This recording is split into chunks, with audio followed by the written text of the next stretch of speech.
ଜାଗର ଦିନ ବହୁ ବେଶରେ ଅନୁଭବଙ୍କ ଘରକୁ ଯିବେ ବର୍ଷା ପ୍ରିୟଦର୍ଶିନୀ। ହଁ, ସେଦିନ ଏକ ଶୁଭ ଦିନ ହୋଇଥିବାରୁ ବହୁ ବେଶରେ ଅନୁଭବଙ୍କ ଘର ପାଦ ପକାଇବେ ବର୍ଷା ପ୍ରିୟଦର୍ଶିନୀ। ନମସ୍କାର ଓଡ଼ିଶାବାସୀ, ଜୟ ଜଗନ୍ନାଥ। ସମସ୍ତଙ୍କୁ ସ୍ୱାଗତ କରୁଛି ମୋର ପୁଣି ଆଉ ଏକ ନୂଆ ଭିଡିଓରେ। ଆଶା କରୁଛି ଆପଣମାନେ ସମସ୍ତେ ଆଜ୍ଞା ଭଲରେ ଥିବେ।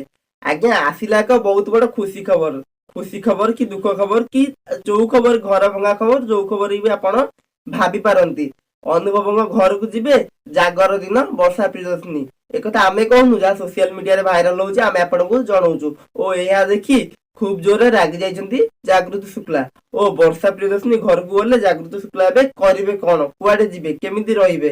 ଆଜ୍ଞା ଏକଥା ଆମେ କହୁନୁ, ସୋସିଆଲ ମିଡିଆରେ ଯାହା ହାଇଲାଇଟ ହଉଛି ତାହା ଆମେ ଆପଣମାନଙ୍କୁ ଭିଡିଓ ମାଧ୍ୟମରେ ଜଣାଉଛୁ। ଦେଖନ୍ତୁ ଆଜ୍ଞା, ଏଥିରେ ଘର ଭାଙ୍ଗି କିଏ, ବର୍ଷା ନା ଜାଗୃତି ଶୁକ୍ଲା? ଦେଖନ୍ତୁ, ଜାଗୃତି ଶୁକ୍ଲା ଏବେ ତାଙ୍କ ବାଟରେ ସିଏ ଅନୁଭବଙ୍କୁ ବାହା ହେଇକି ଦ୍ୱିତୀୟ ବିବାହ କରିକି ସିଏ ଏବେ ଖୁସିରେ ଥିଲେ।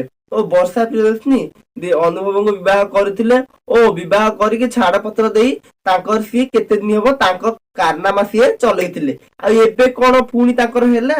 ତାଙ୍କ ଘର ମଝିରେ ସୁଖ ସଂସାରରେ ପଶିକି ଏବେ ଫାଟଟି ସୃଷ୍ଟି କରିକି ନିଆଁ ଲଗେଇଲେ, ତାଙ୍କର ସିଏ ଚାଲିଲା। ଆଜ୍ଞା ତାଣ୍ଡବ ଚାଲିଛି ଏବେ, ମାନେ ଶିବ ତାଣ୍ଡବ ଏବେ ଚାଲିଛି। ଦେଖନ୍ତୁ ତା ଫଳାଫଳ ଆଗକୁ କଣ ହଉଛି। ବର୍ଷା ପ୍ରିୟଦର୍ଶିନୀ ତାଙ୍କ ପାଖରେ ରହୁଛନ୍ତି କି ଦୂରକୁ ଯାଉଛନ୍ତି? ଓ ଜାଗୃତି ଶୁକ୍ଲା ତାଙ୍କ ପାଖରେ ଥିଲେ ରହିବେ କି ପୁଣି ଦୂରକୁ ଯିବେ? ଆଜ୍ଞା ଆମେ ତ କଥା କହିପାରିବୁନି, ଆପଣ ଭିଡିଓ ଦେଖନ୍ତୁ ସବୁ ଜାଣିବେ। ଏକଥା ଅନୁଭବ ବର୍ଷା ଦୁହେଁ କଥା ବି ହୋଇସାରିଛନ୍ତି। ଜାଗୃତି ଶୁଣିବା ପରେ ଜାଗୃତିଙ୍କ ମନ ପୁରା ଭାଙ୍ଗି ଯାଇଛି। ଅନୁଭବ ବେଶ ଖୁସି ଅଛନ୍ତି, ଘରକୁ ପୁଣି ଥରେ ବର୍ଷା ବହୁ ବେଶରେ ଆସୁଛନ୍ତି। ଆଜ୍ଞା ସରିଗଲା, ସବୁ ଖେଳ ଏଠି ଖତମ ହେଇଗଲା। ମାନେ ସୁଖ ସଂସାରରେ ନିଆଁ ଲଗେଇ ଦେଲେ। ଆଜ୍ଞା ଦେଖୁନାହାନ୍ତି, ତାଙ୍କର ସିଏ ଏବେ ଖୁସିରେ ଅଛନ୍ତି। ବର୍ଷା ପ୍ରିୟଦର୍ଶିନୀ ବି ଆଙ୍କ ବାଟରେ ଇଏ ଖୁସିରେ ଅଛନ୍ତି। ହେଲେ ତାଙ୍କ ମଝିରେ ଏଣ୍ଟ୍ରି କରି ସୁଖ ସଂସାରରେ ପଶିବା କଣ ଦରକାର କହିଲ? ତମର ତ ଏତେ ଦିନ କଣ ହବ, ତମେ ବାହାରେ ଅଲଗା ହେଇକି କଣ ହେଲା ଯେ ତମେ ତାଙ୍କ ମୁହଁକୁ ଚାହିଁଲନି। ଆଉ ଏବେ ପୁଣି ସେ ଦ୍ୱିତୀୟ ବିବାହ କରିକି ଏତେ ଦିନ ତମକୁ ଅପେକ୍ଷା କରିକି ରହିଲେ। ତମେ ଟିକେ ବି, ତମ ହୃଦୟ ଏତେ ପଥର ହେଇଗଲା ଯେ ତମ ହୃଦୟ ଟିକେ ବି ତରଳିଲାନି କି ତାଙ୍କ ଆଡକୁ ଟିକେ ବି ଚାହିଁଲନି, ତାଙ୍କ ପାଖକୁ ବି ଭଲ ମନ୍ଦ ଟିକେ ବି ପଚାରିଲନି। ଆଉ ଏବେ ପୁଣି ତମର ଏମିତି ପ୍ରେମ କଣ ଉଛୁଳି ପଇଲା ଯେ ବର୍ଷା ଦିଦିଙ୍କର?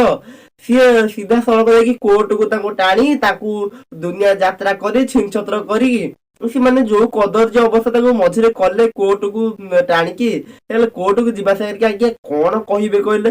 ପୁଣି ଏବେ ପୁଣି କଣ ତାଙ୍କ ଘରକୁ ଯାଇକି ପୁଣି କଣ ଇଏ କରିବେ? ଆମେ ଆଜ୍ଞା କଣ ଆଉ କହିବି କହିଲେ? ଏଇ ତ ଲୋକ ଭାଷା କଥା ଗୁଡା ଚାଲିଛି। ଏଇ କଥା ଗୁଡା କଣ କହିଲେ ଆଜ୍ଞା, କେତେ ଦିନ ଆମକୁ ଭଲ ଲାଗୁଛି ଶୁଣିବାକୁ। ହଉ ଛାଡନ୍ତୁ ଆଜ୍ଞା, ଆମର ଏତେ କଥା କହିବା କଣ ଦରକାର କହିଲେ? ଚକୁଳି ଖାଇବା ଲୋକ ବିନ୍ଧ ଭଳିଆ କଣ ଦରକାର କହିଲେ? ଚାଲନ୍ତୁ ଆଗକୁ ଦେଖନ୍ତୁ, ବର୍ଷା ପ୍ରିୟଦର୍ଶିନୀ ତାଙ୍କ ଘରକୁ ଯିବେ, କଣ କଣ ହବ ଜାଗୃତି ଶୁକ୍ଲାଙ୍କର ତାଙ୍କର। ତାପରେ ଅନୁଭବ ତ ରହିଲା, ଆଉ ଆମେ ଖାଲି ଦେଖିବୁ, ଆପଣମାନଙ୍କୁ ଜଣେଇବୁ। ଆପଣ ମାନେ ଖାଲି ଆମ ଚ୍ୟାନେଲ ସହିତ ଜଡିତ ରୁହନ୍ତୁ, ଆଗକୁ କଣ ହଉଛି ସେସବୁ ଜାଣିବା ପାଇଁ। କାହିଁକି ନା ସଭା ପ୍ରଥମେ ଭିଡିଓଟି ଆମ ଚ୍ୟାନେଲରେ ପଡେ ନା, ସେଥିପାଇଁ କହୁଛି ନା। ଏତେ କାହିଁ କଣ ଅଲଗା ଆଡେ ଭାବୁଛନ୍ତି କହିଲେ? ତେବେ ରହୁଛି, ଜୟ ଜଗନ୍ନାଥ। ଯଦି କିଛି ଭିଡିଓ ମାଧ୍ୟମରେ ଭୁଲ ଥିବ ଆପଣ ମାନେ କ୍ଷମା କରିବେ ଓ ପୁଣି ଦେଖାହବ ନେକ୍ସଟ ଭିଡିଓରେ।